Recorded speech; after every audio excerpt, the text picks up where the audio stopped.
Hey y'all, and welcome back to another episode of Library on Lock. I'm your host, Lauren Mobley. You already know library life can be full of ups and downs, but you can always come kick it with me and my guests to laugh and learn. All things library, all the time, or at least until I change my mind. Here I can guarantee you we'll mix things up and lock it down. So guys, today's episode is truly wonderful because it's enlightening, educational, and even a little funny. You know I like the LOL, pun intended, but for real. I'm so thankful that none other than library girl herself, Miss Jennifer LaGarde, has joined me to discuss media literacy and how we can make impactful lessons. I'll be honest, my transition to high school has been an adjustment, so I'm really working to learn how I can make my library instruction better. Whether you feel like you've got it in the bag or could use some advice, I hope you'll be able to take away something valuable from this episode.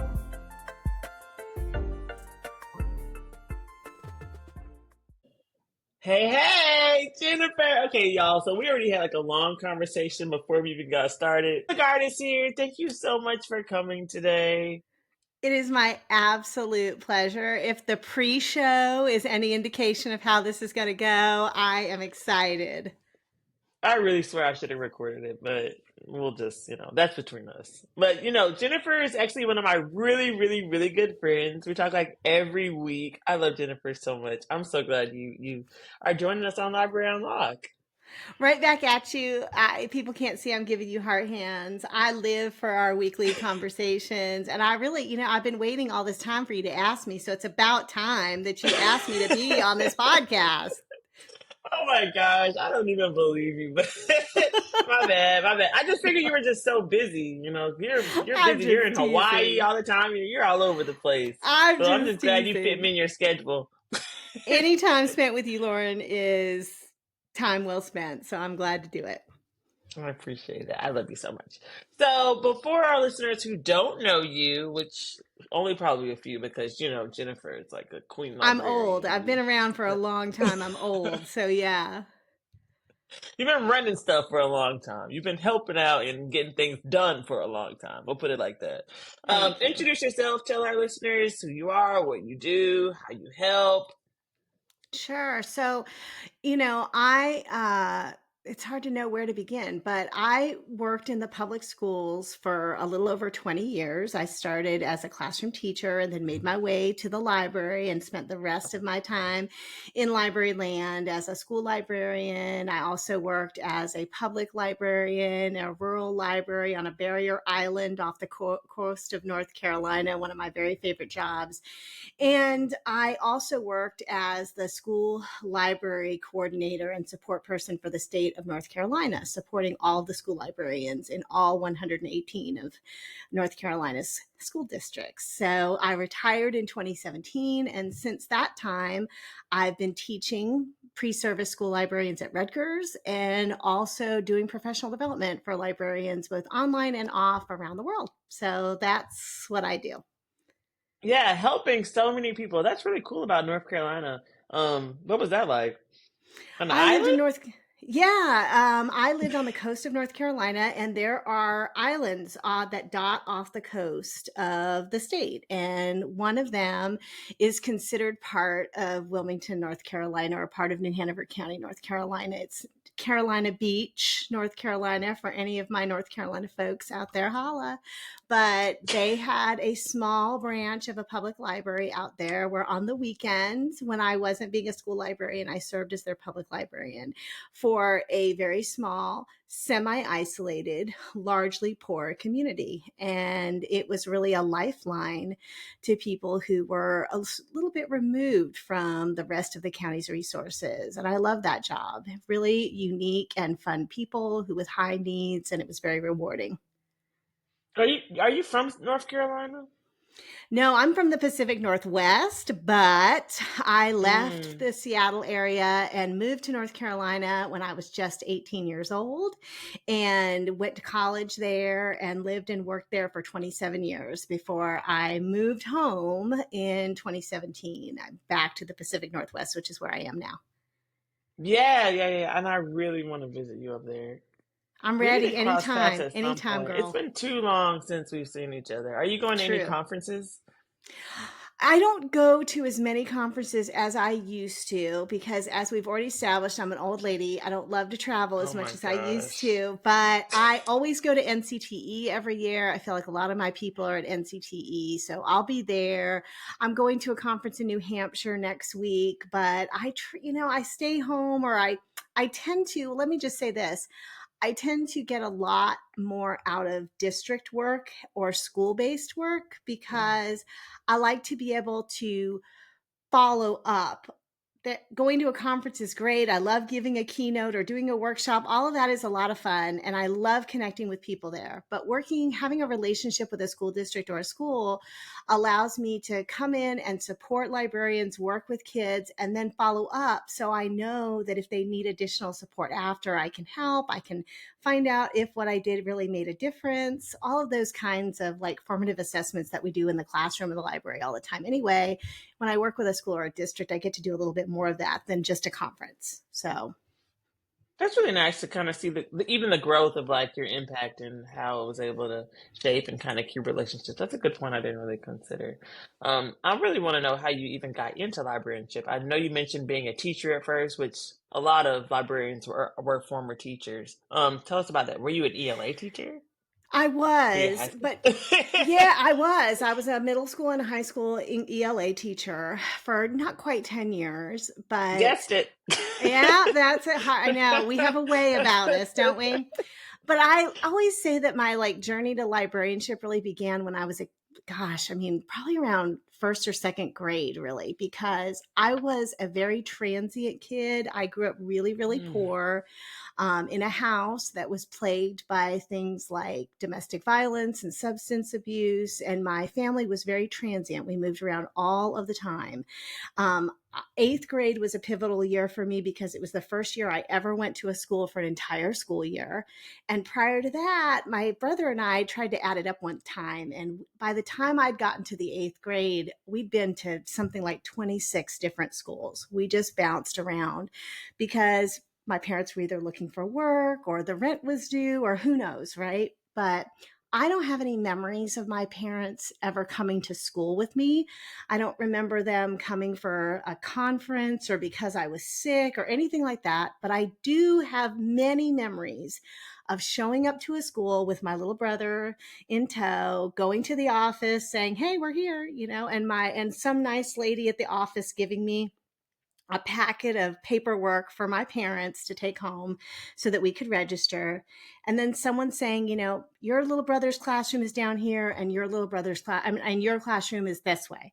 And I would take my little brother to his classroom and then I would go to the school library where I would find a Judy Blume book and hide under a table.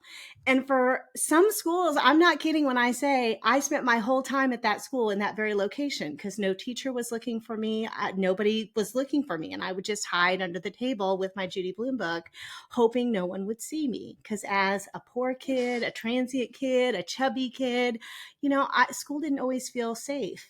But as an adult, what I can see now is that I didn't really want to be invisible. What I really wanted was to be seen, was for somebody to notice me and to care for me. And I'm so grateful to school librarians who did see me and handed me stories that helped me feel like I wasn't alone, who let me stay in the library when I didn't feel safe other places.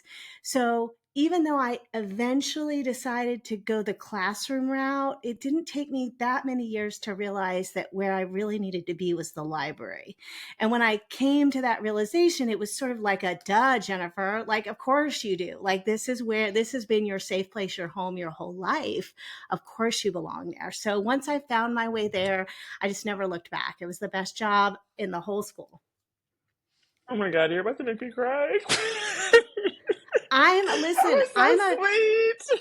I'm a product of libraries, like I'm Oh, here. Libraries save me. I mean, and this is why I feel so passionately about advocating that every child deserves access to a degreed librarian because I shudder to think what would have happened to me had I not had those people. every child, but especially kids who don't come to school with their basic needs being met, who may find in the resources in the library not only a home, but like a window into what's possible for them. Those kids need libraries more than anyone. And so I don't know. I just feel like it's my life's work to support that.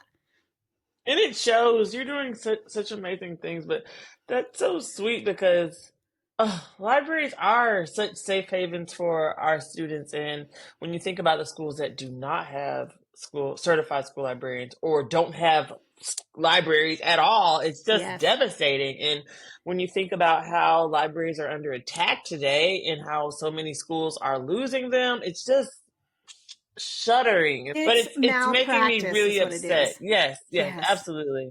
Um, and it really just breaks my heart to think about the students who won't have access to this. Gosh, that was deep. That Me was pretty too, deep. though.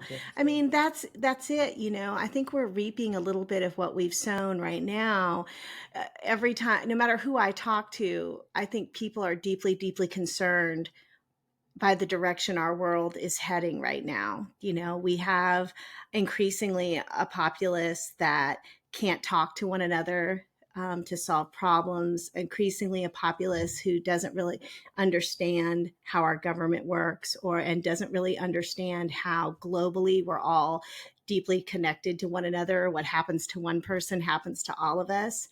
And I think that's a result in part to like the systematic dismantling of library services to kids, because historically those are the spaces where kids learn about those things. And I just feel like we're paying a deep, deep price for those choices. And I don't know how we turn it around, but I'm hopeful we will. That's a great segue to your passion, media literacy and information literacy, helping students learn what they need to know about deciphering the news and how to receive information and being smart about decision making and who's influencing them. Um, Mm. how did you become so interested in, I guess, teaching these topics? Well, I think just like everyone else, I started to look around at what was happening on social media and feeling like, well, goodness, I can either continue to keep like complaining about this, or I can try to do something about it. So back around 2015, my friend Darren Hudgins and I decided we would write a book together that we ended up calling Fact versus Fiction, which was sort of our attempt at like ringing a bell. It was like sounding an alarm to say, hey, y'all, we're in trouble. We've got to do something about this.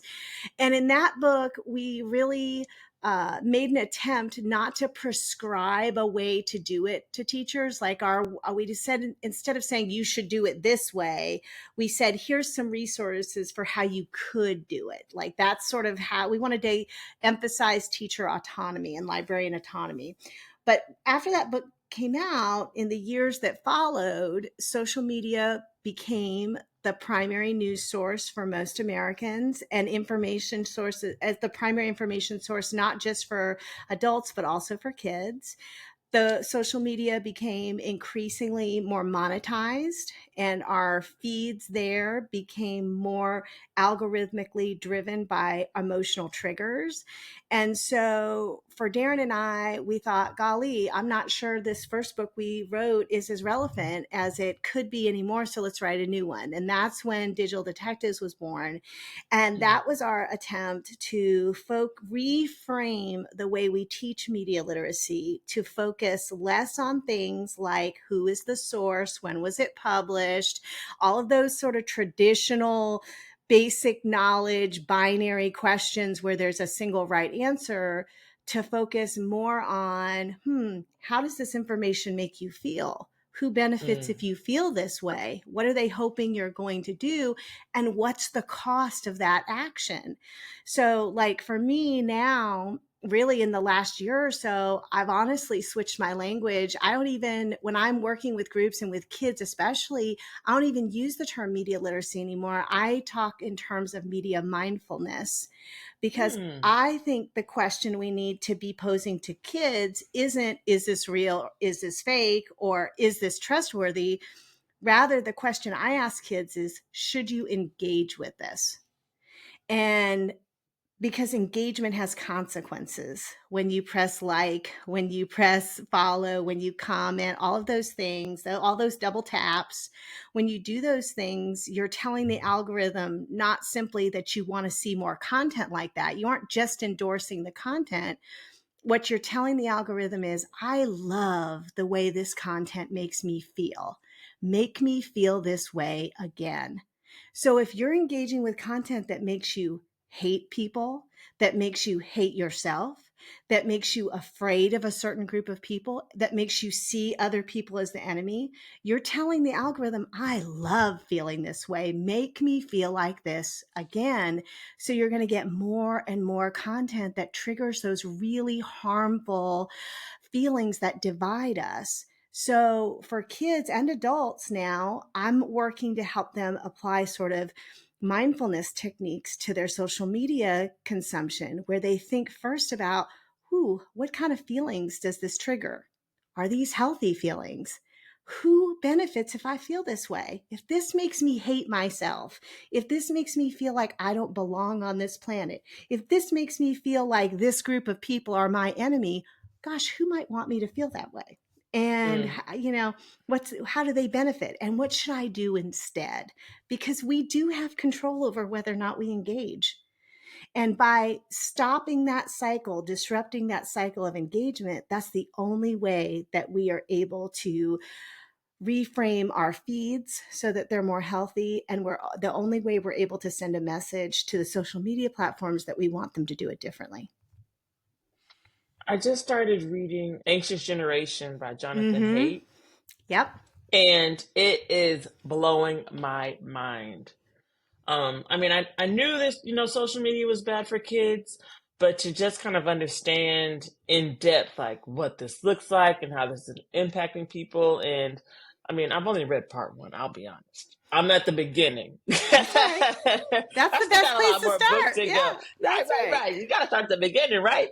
But Yep. I still got a lot more book left. But in the beginning, he lays out these ideas or his plan for solutions. And one of them is like no social media before 16 maybe or something like that. Mm-hmm. And or no phones in middle school, And so in Georgia, I'm in Georgia, just passed a bill to eliminate Yep. phones in schools for Yep. K-8. Mm-hmm. And I'm like, this is going to be great, but I also kind of hope that it will continue to high school because the kids are literal phone zombies. Yes. Um, And what they're taking in is just crazy. I mean, I love how you brought up the algorithm and how it can pick up what you're interested in, and then it just kind of feeds it to you. Yes. Feeds it to you.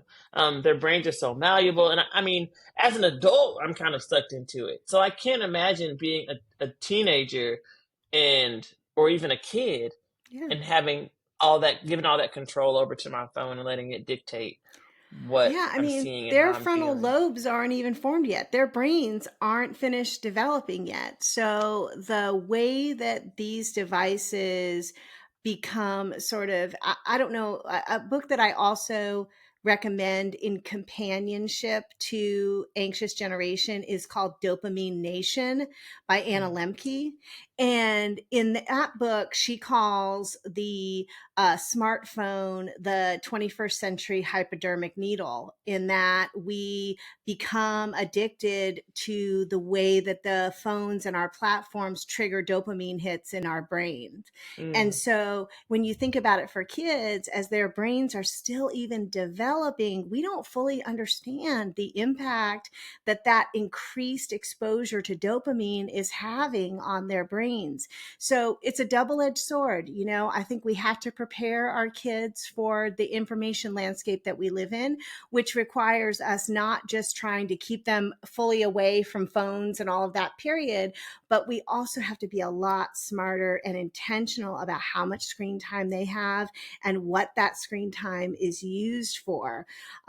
So I don't blame schools that are saying we got to put the brakes on this, if only temporarily, so that we can think about how we're going to be really intentional about using these in an instructional way later. So, I think until we have more data, I think caution is warranted.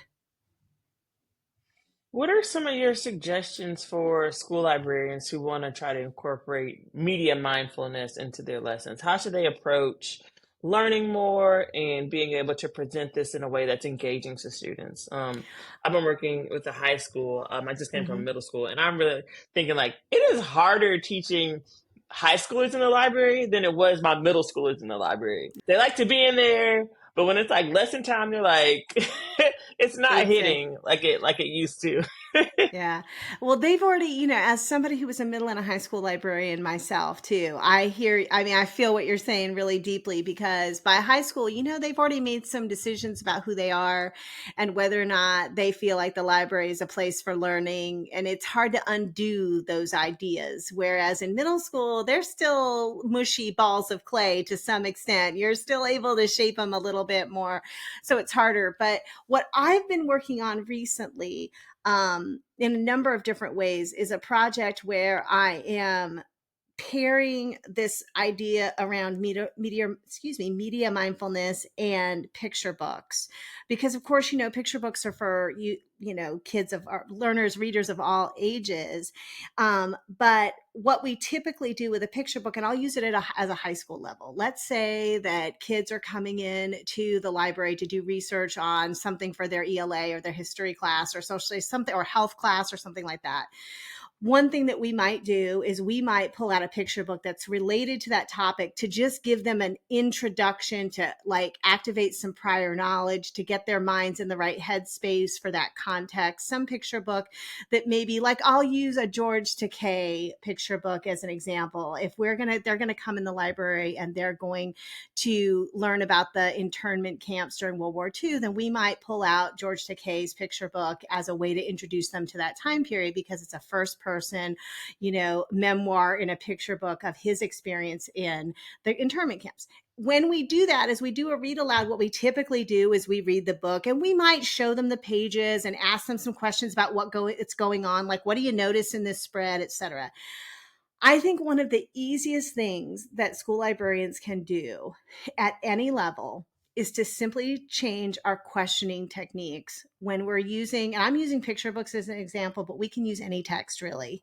And to change our question away from basic knowledge questions like what's happening here, what do you notice, what's going on, blah, blah, blah, to simply asking kids, how does this make you feel?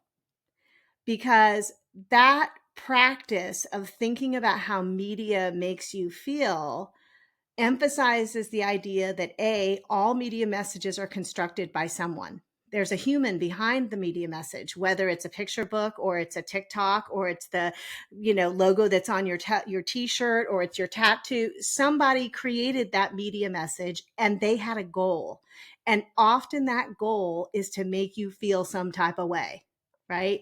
So getting kids to practice thinking about how media makes them feel is incredibly important and can be easily then transferred to their online lives later. But picture books provide us a very quick and easy entry point into that work, because once you ask them, you show them the spread of little George behind that fence in the internment camp with his hand on the wire looking out into a world, and you ask the kids, how does that make you feel? They'll say things like angry. They'll say things like sad, worried, outraged. I can't believe this happened in our own country. They'll say that kind of stuff, right? And then you can ask them other questions like, well, why do you think George wants you to feel that way? What is he hoping you're going to do? And those questions can then be applied to their online lives. But we have to develop those as habits, just like we do any Mm. kind of mindfulness practice. And picture books are an easy way. But that one thing, Lauren, that just changing your question types is the easiest way to get started. Because once kids have that practice, then when you want to teach a media literacy lesson and you want to focus to what information looks like on TikTok or Snapchat or wherever, you can then apply those same questions that they're used to answering.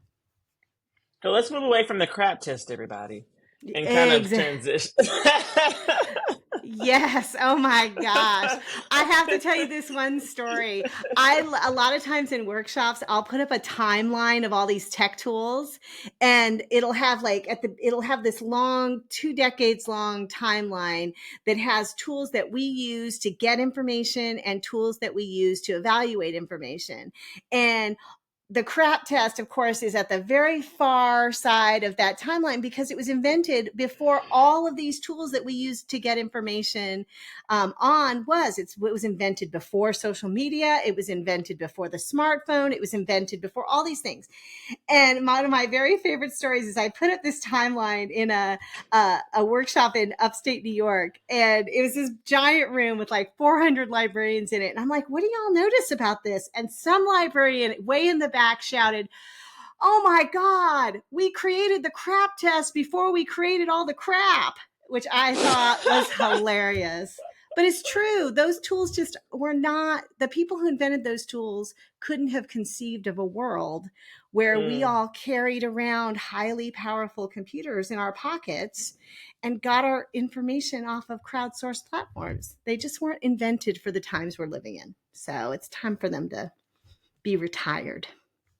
Right. It's time to update and learn more. So, where would you suggest that librarians who want to learn more about increasing media literacy and media mindfulness start?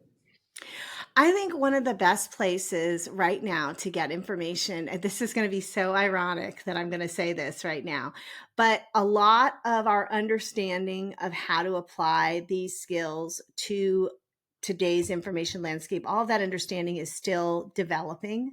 And so you have a lot of content creators and thinkers and writers like me who are sharing their work on social media. I share a ton of what I'm creating on BlueSky.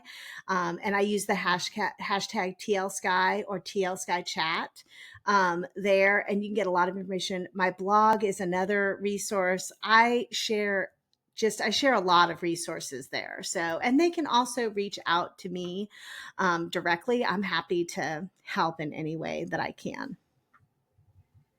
Yeah, I will be reaching out. Good.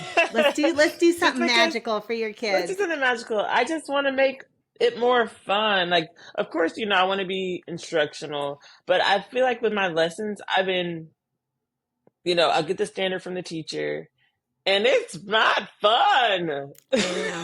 Like, I gotta bring the fun back. Like, I had some really cool ideas that I thought about, and we're kind of getting off topic. Sorry, guys. That's okay. Um, This is our time, girl. it's cool. It's cool That's library right. chat. What do you want from That's me? right. But I had these ideas, and it's like, oh, that's not the standard. Like, that's not. Mhm. I'm like, But can we here's the do thing. something Let me say fun, something about creative? standards. Let me say something about standards. One thing that I think Tell we them. get wrong. I know I'm about to preach it, girl, but I think one of the problems we have in education is that we treat the standard like the ceiling, like it's the goal that we're going towards, when really the standard is the floor that we're jumping off of. So not everything needs to fit into the standard box. It can be that the standard was a springboard to this, that you got to understand the standard to go to the next step, right? So if you think of the standard as as the floor instead of the ceiling, that gives you a lot more room to be creative. And the good news for school librarians, I think, when it comes to media literacy or media mindfulness, is that so many authors for young adults outside of picture books. I mean, you think about some of our favorite authors who are writing for the age group you teach are Lamar Giles, are Nick Stone. You just could name them all. They're including more and more multimodal texts that include things like social media experiences, text messages, etc., within their narratives. And those are perfect places for us to use that story, which can really hook and connect them to teach these lessons that are so important about their digital lives too. I love that you brought up the authors. I I love that love you brought up them. the authors. I love them. Yeah.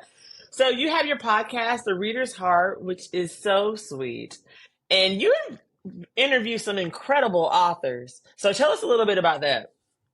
Okay, so The Reader's Heart is my attempt to, within my sphere of influence, elevate and amplify the voices of people who are working to create stories for young people that, in the face of narratives that are spreading, frankly, just lies and falsehoods about authors and librarians, etc. So I want to, rather than get on social media and call people liars, I want to use my platform to elevate a different narrative, a more honest and truthful narrative about the power of story. So because my life was so deeply influenced by librarians and authors and illustrators for young people, this feels like a way that I can gift back a little bit. So I've been very fortunate in that every single person I have asked to be on this little podcast has said yes. I mean, I'm just like, I'm faint on a daily basis when I reach out to someone and they say yes. I can't even believe it. So it's always very exciting to me when people say yes.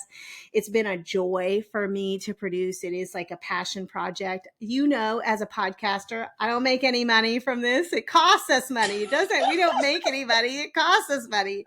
But it's also a very bucket filling thing to be able to talk to people whose life, like ours, is devoted to helping kids become better adults, because that really is what they do. And every single person I've had on my podcast has in some way alluded to the idea that they see their work and our work, their job and our job, as being partners. Like, we're partners in the same work. And that's really gratifying to be able to have a way to amplify that. Absolutely. Like, first of all, librarians love authors. Authors love librarians. It's like the ultimate collab. So that's why I love your Yes. podcast so much, because it's just like a great energy, and authors are so cool. You ask great questions. I just had my first author podcast interview with Sadia Faruqi. And I was like, you Isn't want to she be a great? podcast? She's amazing. Yeah. So, shameless plug. If you haven't listened to the episode, make sure that you check it out, because Sadia Faruqi is amazing. She was talking about her book, and it's just so cool that, you have this opportunity to speak with authors. I kind of, before I became a librarian, or I won't even say that. When I first started, I kind of thought authors would be not snobbish, but like they're like celebrities. Yes. But I think that they're only celebrities to librarians and kids, the readers. Yeah. So they really are humble. They're really cool. But when I first got into like the library world, I would think of authors as like, celebrities, but they're actually pretty cool people. They're pretty chill. They really are. I mean, that's what happens when you put somebody up on a pedestal. You start to feel that like somehow you're unworthy of sharing space with them, when the reality is that's really all in your mind and not theirs, So I've felt so uh filled, like my heart has been filled and has ballooned as a result of being able to be a part of that work. I don't know how long I'll do it. I mean, I'm in the second season now, and we'll see, but I love doing it. I hope it goes on for a long time. Girl, that's how I feel about this podcast. We just on vibes. That's right. That's it. I was I mean, putting because out. don't you feel like it's like I said to somebody the other day, I know our world doesn't need any more podcasts, but gosh, I'm so grateful for all the ones that I'm connected with, because it does feel like right now we need a space to be able to connect with one another and to remind each other that we're in this together. And it's like, even if nobody listened, I enjoyed recording it. Like, it was a good time. That's it. That's it. It was a good time. It's always so much fun chatting with you. Tomorrow's Friday. It It's is. our Fruit Day, It a new episode is. of our favorite show. So, guys, me and Jennifer are RuPaul Drag Race huge fans. That's And we're right. always getting each other RuPaul Drag Race stuff. That's exactly right. I have a group of people that I text with every Friday, my Happy Fruit Day text threads, and I live for it. Like, I mean, I'm just like, is it Friday? Not yet. Not because it's the last day of the work week or whatever, but because it is RuPaul. And I feel like we need RuPaul now more than ever. I love having you as a part of my little RuPaul family. Well, now I don't feel special. It's a thread, Jennifer. I thought it was just me. Well, your thread is extra special, though. Okay, so no, don't think of it as how you're not a part of that thread. They're not a part of our thread. It's Okay, a they're mass left out. text. It's a mass text, No, guys. maybe I need to start a group thread. I need to start a group. It's just a bunch of individuals who don't know each other. But maybe y'all should know each other. I should be the matchmaker, start You know what? matchmaking everybody. I used to have a RuPaul Drag Race fantasy league. What? And it was so fun. Yeah, it was so fun. Like I did it for a few seasons. We Well, would like that needs to before the restart. That needs to. I mean, I know you've been having babies or whatever, but stop. I don't care about any of that. Fantasy League needs to come back, right? Ignore those children and get back to your real work of creating your Fantasy League. When you're done popping out babies, Lauren, get back That's to right. the Drag Race fantasy league. That's right. Let's prioritize what's really important here, Lauren. Come on now. That's hilarious. That is so funny. I Oh my love God. it. Okay, before I let you go, we've had a great chat, but I need to know, what are you reading right now? I'm in my reading era, but I want to know what you're reading. Oh my gosh, I feel like I always have like 20 books going on at the same time. Right now, I'm doing something really rare, which is that I'm rereading some books because I feel really, really lucky. Some of this is top secret, but I have been asked to be a part. This part is not top secret, but I'm on the committee to decide the first ever intersectional diversity award, which is being sponsored by SCWI and also Federico Aribia, who is the author of Pedro and Daniel. And he and his husband have sponsored this award for books that feature intersectional diversity. So characters who are diverse in Oh. multiple ways. Mm-hmm. And this is where the top secret part is coming, is that the finalists have been decided and I'm rereading those, but they haven't been announced yet. So I cannot share their names yet, but I'm really excited because that will be announced next month. And there's a cash prize for the winner. And it's a important award because it just recognizes how, just like people, characters in literature are more than one thing. And identities are complex and beautiful. We don't just want books that feature Black characters and books that feature gay characters. There are books with characters who are many, many things, right? And so I love the idea of thinking about how diversity and inclusivity intersects through these characters. So that didn't really answer your question very well, but I want to point out a couple of She books said, that I I can't am. tell you what I'm reading. It's a Yeah, I'm secret. reading stuff, but I can't tell you. Let me tell you about these two that I am reading. I just finished this beautiful book called On the Wings of La Noche Oh by my Vanessa God. Torres. Look at that gorgeous cover. That's amazing, guys. Okay, if you're listening, you need to go to YouTube right now, and I'll link it in the show notes. But that book is beautiful. What was the It title is again? I'm gonna so, write it down. it's called On the Wings of La Noche. And it Wow. is about a young girl who, by night, transforms into a lechuza, which is an owl, sort of mythological creature whose job it is to transport people after they die to the next world. But she is sort of trapped in this world in between in herself because her best friend has died and she has refused to transport her to the next world. So it really is Is this an about art? Is this it. out yet? No, this is brand new. It just came out, On the Wings of La Noche. Oh, Vanessa L. Torres, we see you, Mm-hmm. girl. It's That's so beautiful. beautifully done. And it's YA. I mean, I think upper middle school, there's nothing in there that wouldn't be appropriate for upper middle school, but it's really targeting high school readers. So it's for your folks. For sure. And then I've just started, this is an arc, and I've just started When We Go Missing by April April Henry. Henry, which Mm. is a fictionalized account from what I can tell so far. It is a mystery, but it is focusing on missing and murdered girls. And so I'm looking Mm. forward to that. And that's got a pretty cool cover too. Yeah, it does. That's been a popular theme in a lot of books Yeah. that I've noticed lately. Hmm. I just started. Oh no, am I gonna drop like? Oh no, Needy Little Things by Ooh. Channelle Desamours, and it is so good. I'm only in Oh, like I love chapter it. 5, and it's amazing so far. But that also talks about missing girls. Yeah. Um, the main character has this gift where she can sense what people need, and it's Ooh. almost like it's always in her brain, like whatever they need is kind of Yeah. bothering her, and so it leads her to continue the search for her missing friend. Wow. That sounds really exciting too. I love a good mystery. Yeah, I'm in my reading era. Like I'm telling you, to kind of avoid the news, like I'll put a book down and then I immediately need to pick something else back up because I'm like trying to distance myself from reality. Well, I think it's healthy. I mean, you have to find a balance between being informed and not being in a state of panic.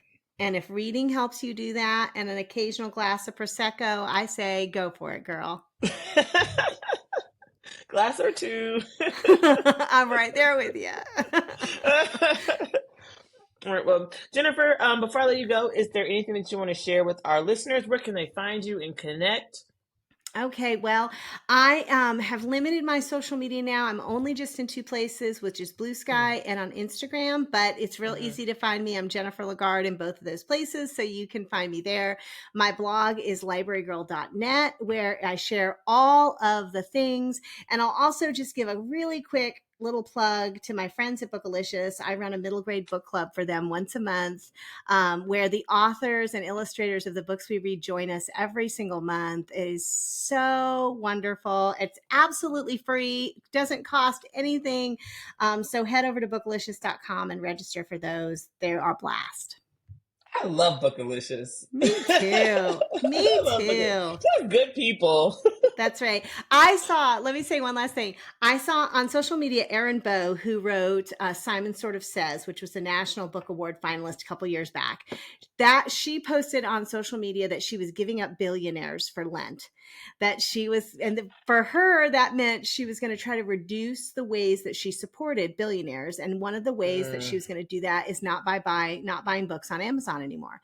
And so let me just say, I know that there are tons of local independent bookstores that would love your business. But if you need to purchase something online, head over to Bookalicious, because they're independent, they're a startup, and they're good people who are not billionaires and who believe in reading identity in the way that I do. So I hope you'll buy some books from them too. Absolutely, absolutely. Thank you so much, Jennifer. It was so much fun chatting with you. This was fun. I know. We need our own podcast. It's the Lauren and Jennifer show. Let's do it. Let's do it. All right. Happy reading, my friend.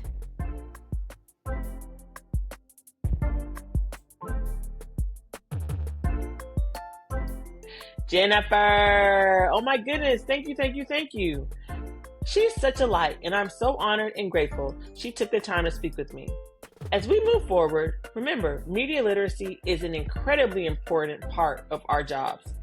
And our work as school librarians is critical. I hope you know your worth and your value. You're a star. I mean that. Keep shining. See you next time.